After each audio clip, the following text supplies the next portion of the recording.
My name is Marlene Sharp, and I am here at Harmony Gold Preview House today, September 27th, and we're here for the ACA Cinema Project, which is this organization right here. The ACA is the Agency for Cultural Affairs from the government of Japan. And this organization, as well as the Visual Industry Promotion Organization, another government ministry of Japan, they are jointly hosting this celebration of film and Japanese culture in Hollywood. So tonight's film is called Missing, and it's a thriller/horror movie, and it's followed by 4 more nights of 4 more films and receptions and what else? Socializing here in Hollywood. And all 5 of the movies are prestige Japanese films that are making their debut in the United States this week, so 5 consecutive nights. The Japanese government was inspired to do this to promote the fabulousness of Japanese cinema, and it's really to build awareness of the culture, the contemporary culture and arts in Japan, and to familiarize Hollywood audiences with the content that's coming out of Japan so that it will encourage business, but also hopefully win some awards and accolades and all kinds of things. So it's a goodwill mission, a PR mission of the Japanese government.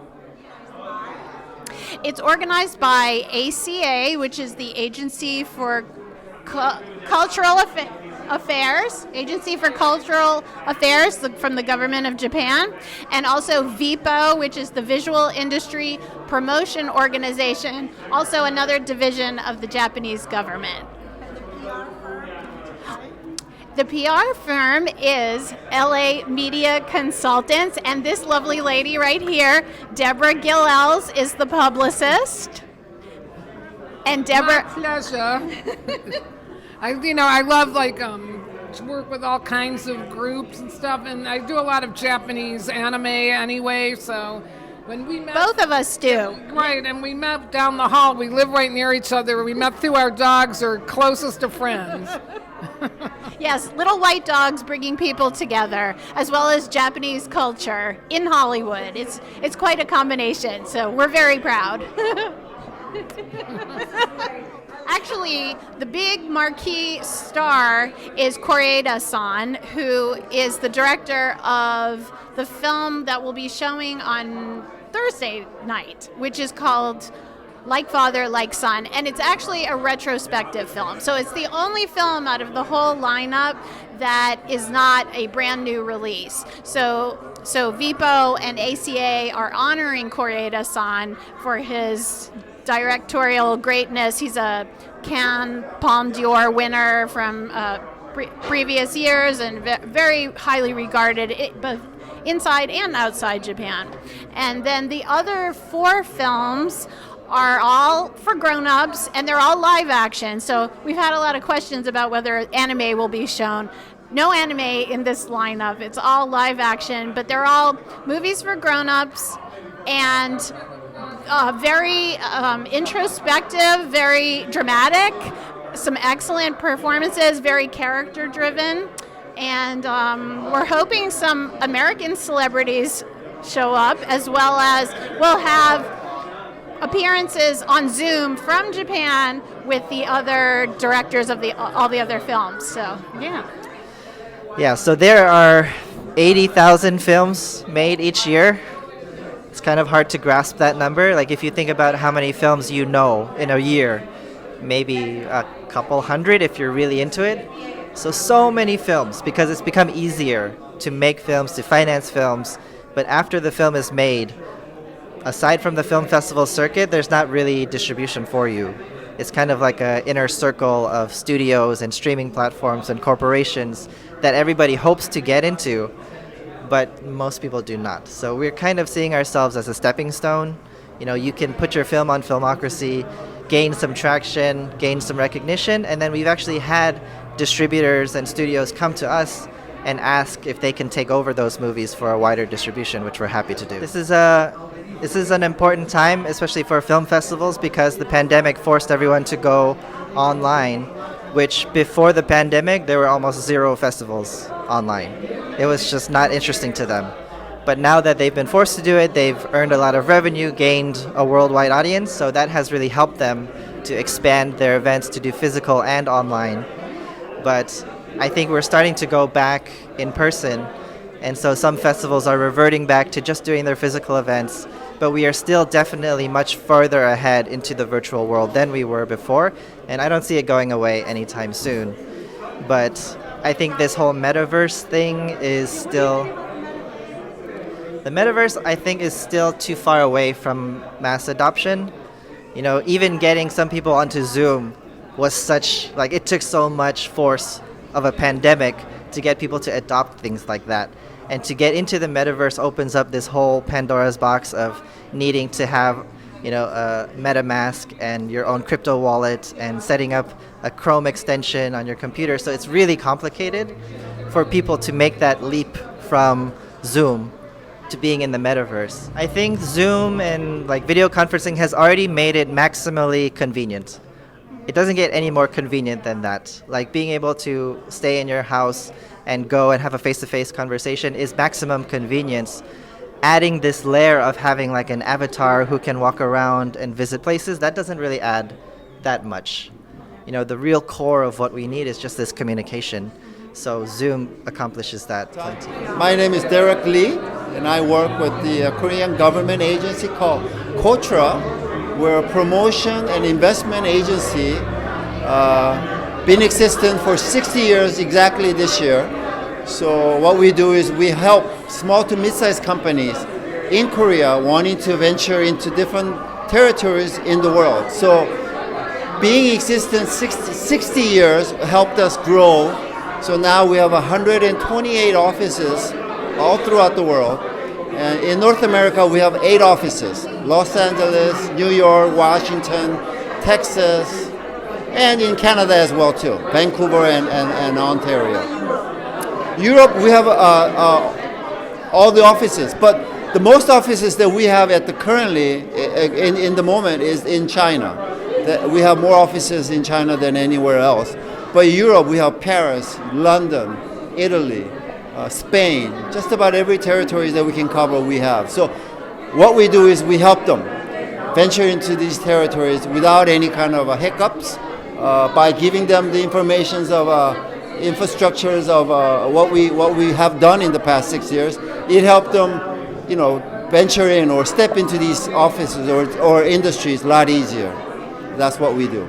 But in the past 10 years, I would say about 10 years, we also help companies wanting to go into Korea territory. So in that sense, entertainment has been, yes.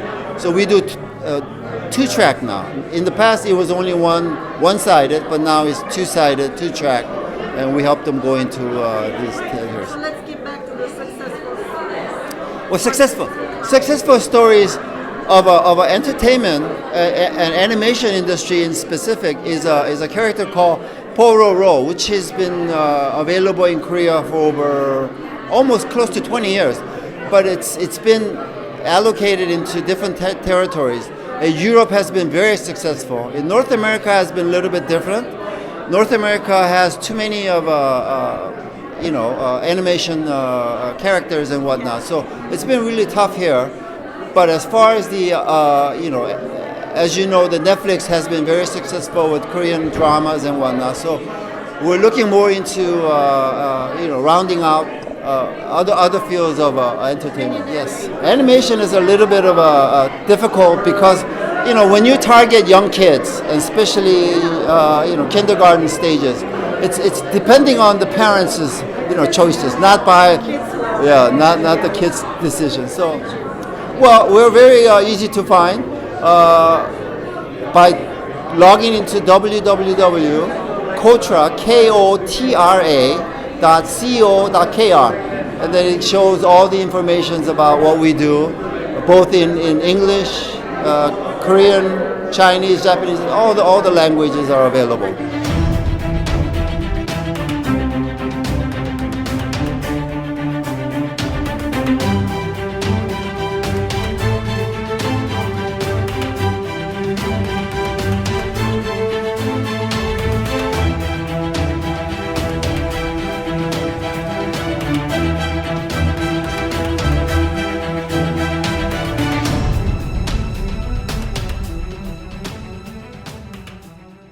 Now tell me, John, how did you like the movie today? It was fantastic. Very disturbing at sometimes, but also it was done so well. The acting was magnificent. I got to tell you, it's just a fantastic cast, and just the direction the director wrote it, and I found this real interwoven characters that he managed to put together for such a very difficult story. A serial killer, where does that fit in our stories? Right. Well, if you think back into fairy tales when you were a kid, they got pretty wild.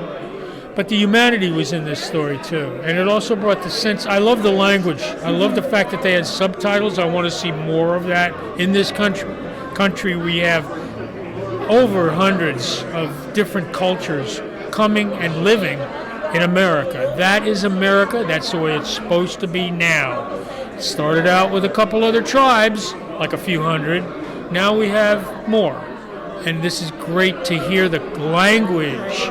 And when it's shared well by good actors, it's almost just enough without even translation. Such great acting, direction, and writing. Powerful, though. Woo. I think I'd like to see the same group doing a comedy next. Right. It's great. There was such a humanity in it. But he also takes in his whole setting. Like, we're getting to see the city and take in what it's like to be in that person's life for a moment. And in Hollywood, it feels more artificial. It really feels like everybody that's walking around the main characters aren't even real people. Everybody's so beautiful, everything's so perfect, everything is, deliberate. And with this particular film, this Japanese director, I felt like it felt authentic. It felt real and raw, and I bought it. I got into it. And in Hollywood, I'm always kind of like, I'm not sure if I'm buying this or not. And the emphasis always is the production. Unlike, he didn't spend a lot on creating a set. He just used what he had. And I really appreciate that, because then it feels more believable. So that's my 2 bits. Totally gripping and scary and entertaining at once and funny, There are a lot of elements and amazing interaction with the actors. It's really an actor's film. It's not for everybody. I would say please be warned. It starts with the sweetest beginning of people and humanity. Your most wonderful young actress. I really loved her. But I loved all the characters, even the bad guy. It was incredible. And it gets really violent. I mean, if the violence is something we have in our life, there's a murderer or a killer, and yet it was incorporated into a human relationships that it made it even more stunning. I've seen this now a lot more on TV, where they have murderers who slit people's throats, and they're the nicest guys in the world, and that's real. So this one is very human too. I would like to see them do even more work together. It was breathtaking and definitely kept us in the seats, which is a good reaction. Yeah, good reaction. Well, I John. want to see more movies from Poland. Oh. Yes, what a country, what a history. Now we're going through more history that is going to be hopefully working itself through. But God bless Poland, right. Were you the one asking questions from the audience? No, I just encourage everybody else. Okay, you're there. Now, are you coming back tomorrow? Yeah, well, Saturday we'll be back. I think I have other commitments. I'm doing another movie right now, so I'm glad we can make it. Thank you so much for your interview. I really appreciate it. Thank you. I appreciate it too. Thank you. I'm here with.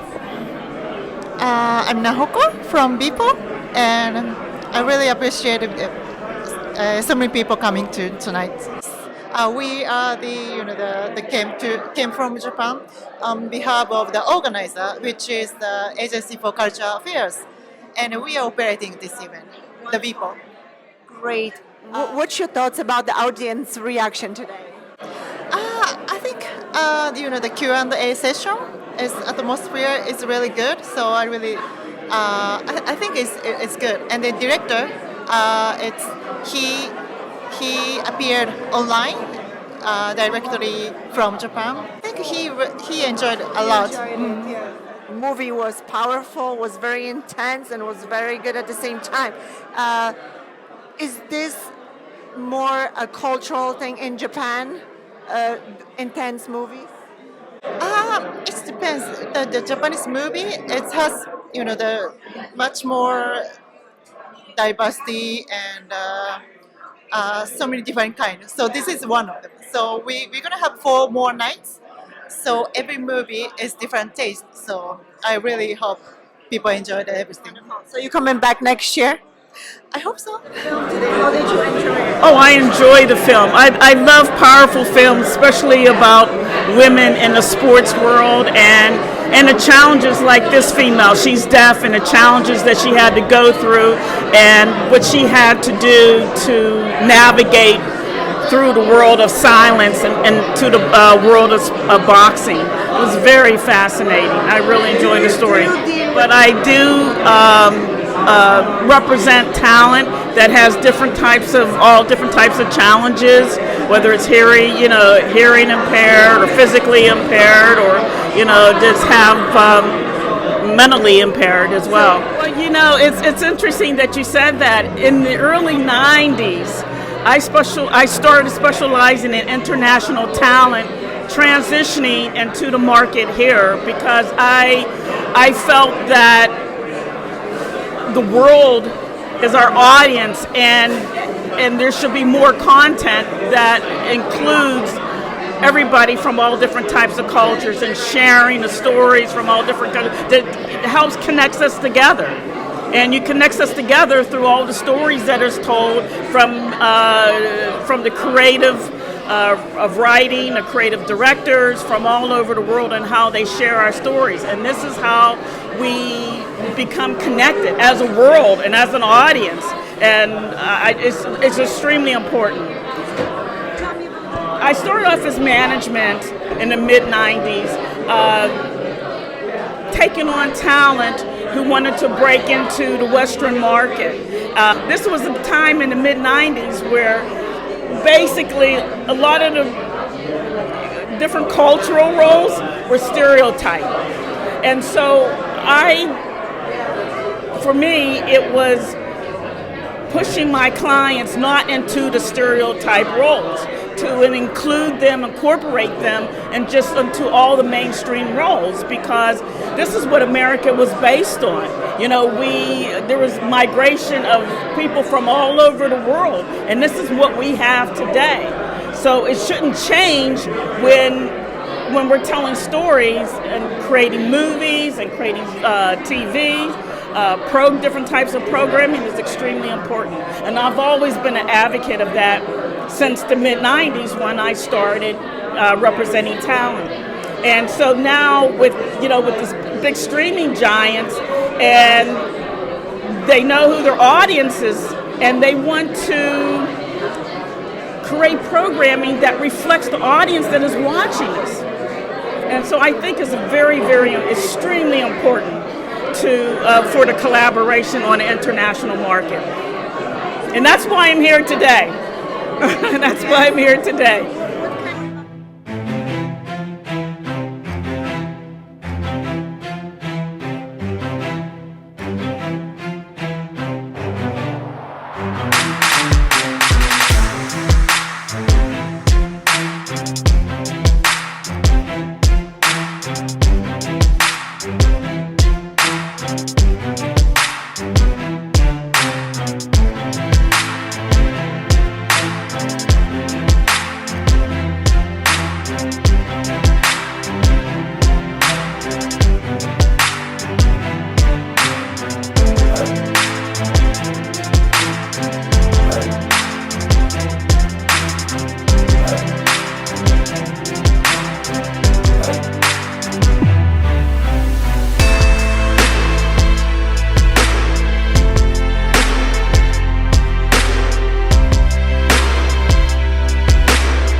first of all, being present, right? In this wonderful collaboration of filmmakers, artists, producers, directors, all together. It's wonderful to be sharing a space again and just in the presence of this art.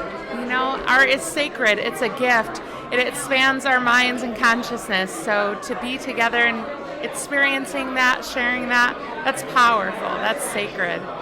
And I attended, this is actually my first week in LA, so I was really lucky to receive the invitation, and I'm really glad I came. It's been a wonderful experience. Hi, my name is Yuko Yamada. I work for the Japanese non-profit organization named People. We helping Japanese film to promote in the US, and I'm one of the organizer this event today. How long do you work in the film industry? It's been I guess 20 years or more. Yeah. So you flew today from Japan. Yes, I am from Tokyo. I'm based in Tokyo. Okay. Yeah. Usually we do only live action films. I mean, the animation is already popular in the US, so usually we help more live action films to promote. Right. And also in Japan, the audience is not only the children, but like adults like me watching the animations too. So we do watch like Miyazaki Hayao, the animation, like from the small kids to older people as well. Stages. Yeah, right. That's awesome.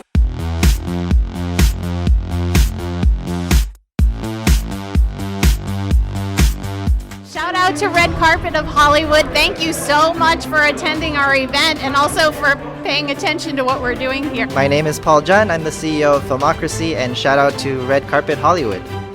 Hi, my name is Judith Foster Thompson. I'm with Good Juju Films Entertainment, and I'd like to give a shout out to Red Carpet of Hollywood. It's a real pleasure to be here in Hollywood, and we're honored. And thank you for inviting me, and hope to see you soon.